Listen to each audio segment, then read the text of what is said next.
Halo, selamat datang di channel Redaksi Jurnal.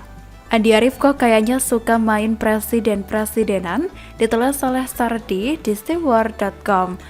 Andi Arief, saya tidak tahu apakah pernyataan dia ini mewakili Demokrat atau tidak, tapi melihat kenyataan bahwa Demokrat tidak pernah menegur orang ini terkait pernyataan kontroversialnya, bisa jadi semua tindak tanduknya direstui partai.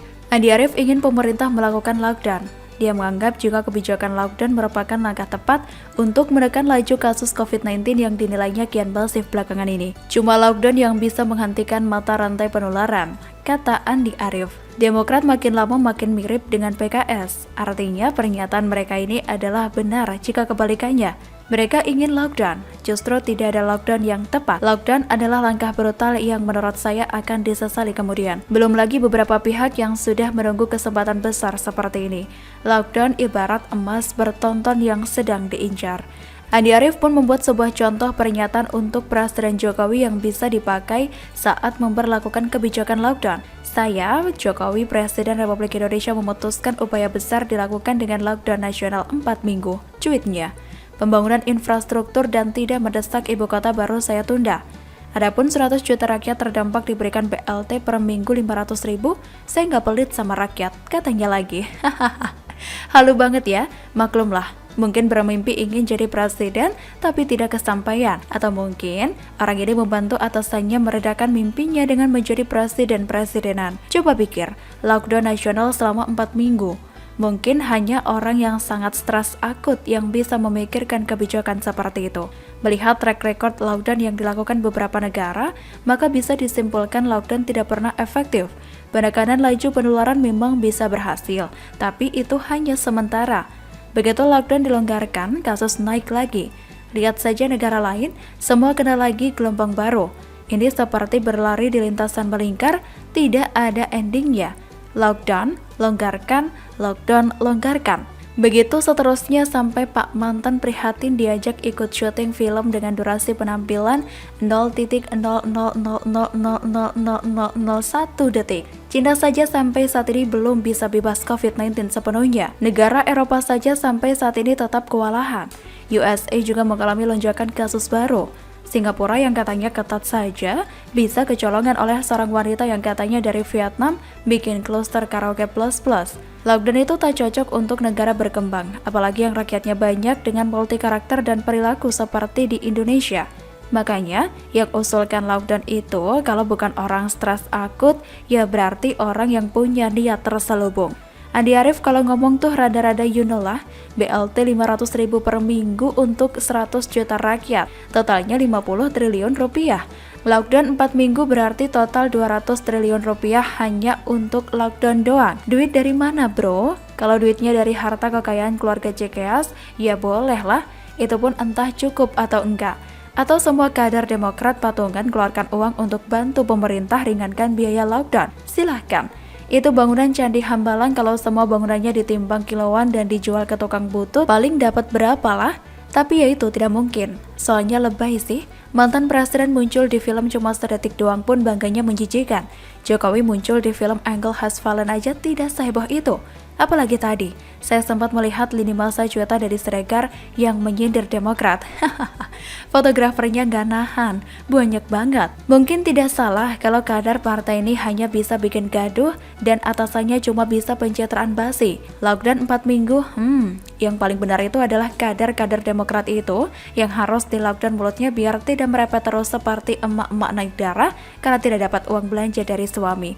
Yang paling tepat mungkin adalah partai ini yang di lockdown agar tidak bikin gaduh dengan statement sok bijak tapi bernada nyinyir. Demokrat ini salah satu kelompok yang mana pemerintah kehilangan konsentrasi gara-gara mereka. Partai ini memang mau tampil sebagai pahlawan dengan cara mendiskreditkan pemerintah. Pencitraan gak tuh? Pasti dong. Bagaimana menurut Anda?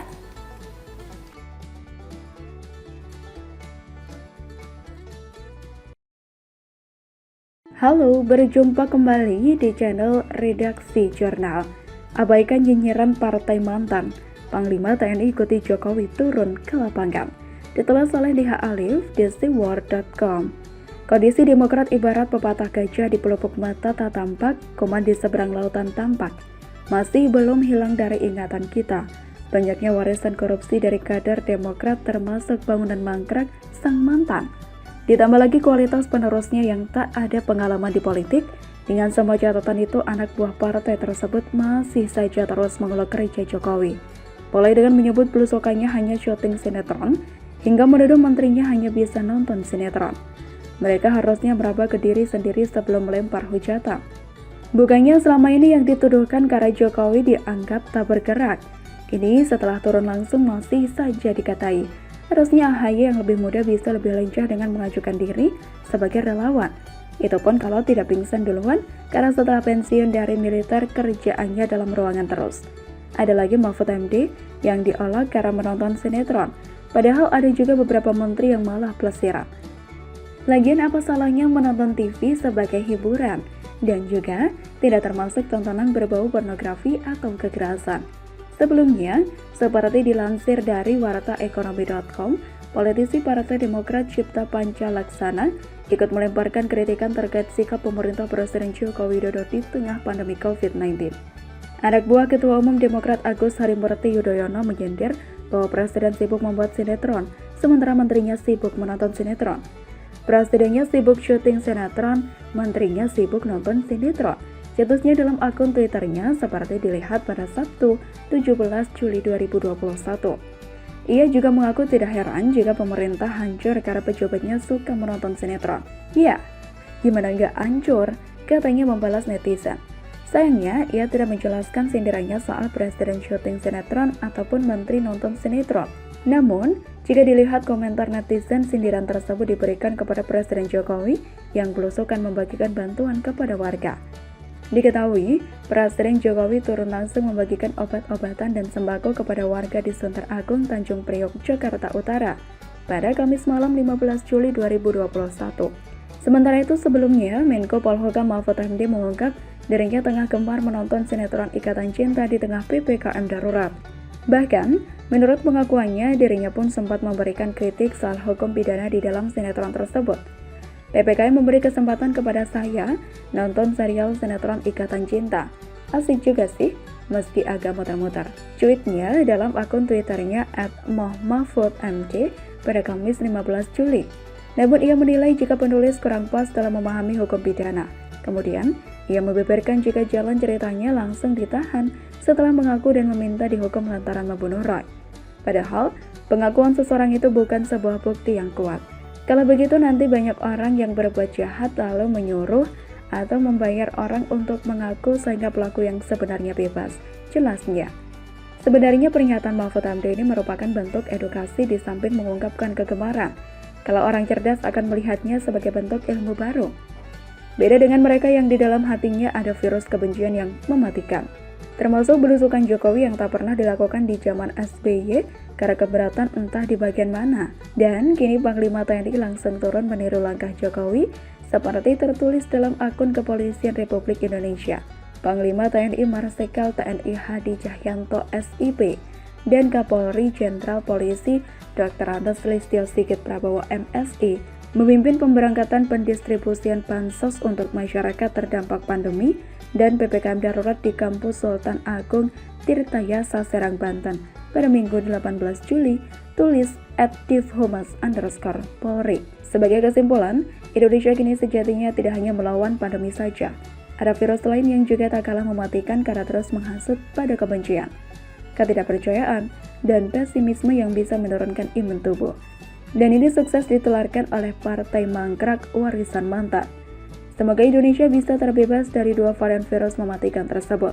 Dan doa kita agar Jokowi dan para pembantunya diberi kekuatan untuk menjaga dan melindungi Indonesia. Bagi mantan dan anak buahnya, sudah cukup 1 dekade kalian membawa kemunduran bagi bangsa. Kalau masih ada sedikit cinta bagi bangsa, biarkan Pak D bekerja. Begitulah kura-kura. Halo, berjumpa kembali di channel Redaksi Jurnal. Skakmat netizen kepada Andisa Pohan yang doyan nyinyir tanpa solusi. Ditulis oleh Ferry Patli di SeaWorld.com. Entah apakah ini strategi Partai Demokrat ataukah memang tabiat keluarga AHY yang tukang nyinyir. Karena satu keluarga itu, mulai dari bapaknya, anaknya, serta istrinya nyinyir semua. Bahkan saudara AHY Ibas yang menurut Andre Rosiade jarang hadir di rapat komisi itu juga ikut-ikutan nyinyir. Lantas, seperti apa konten nyinyir yang diproduksi oleh anggota keluarga sang mantan tersebut? Kita mulai dari AHY. Pertama, ia menyinggung soal turunnya status Indonesia dari upper middle income country menjadi lower middle income country yang menurutnya itu tidak layak terjadi. Kemudian, berujung pada pernyataan pesimis dengan seolah-olah menanyakan, mampukah negara ini menyelamatkan rakyatnya dari COVID-19? Sedangkan Ibas lain lagi, tapi tetap saja pada intinya memberikan kritik yang gak ada solusi dengan menyebut failed nation atau Indonesia bangsa yang gagal. Padahal saat berduga seperti ini, yang mesti disebarluaskan adalah pesan optimis bahwa kita mampu keluar dari masalah pandemi ini. Bukan malah bikin down orang lagi. Tapi begitulah kura-kura keluarga Yudhoyono. Mentornya saja SBY suka baper.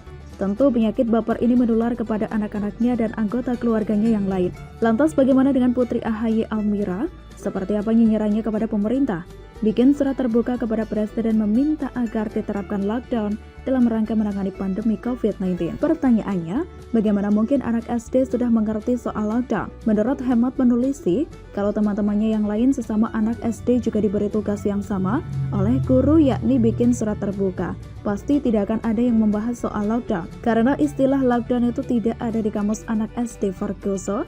Palingan yang dibahas dalam surat mereka itu adalah soal pentingnya belajar, supaya pintar, serta pentingnya disiplin supaya dapat meraih cita-cita.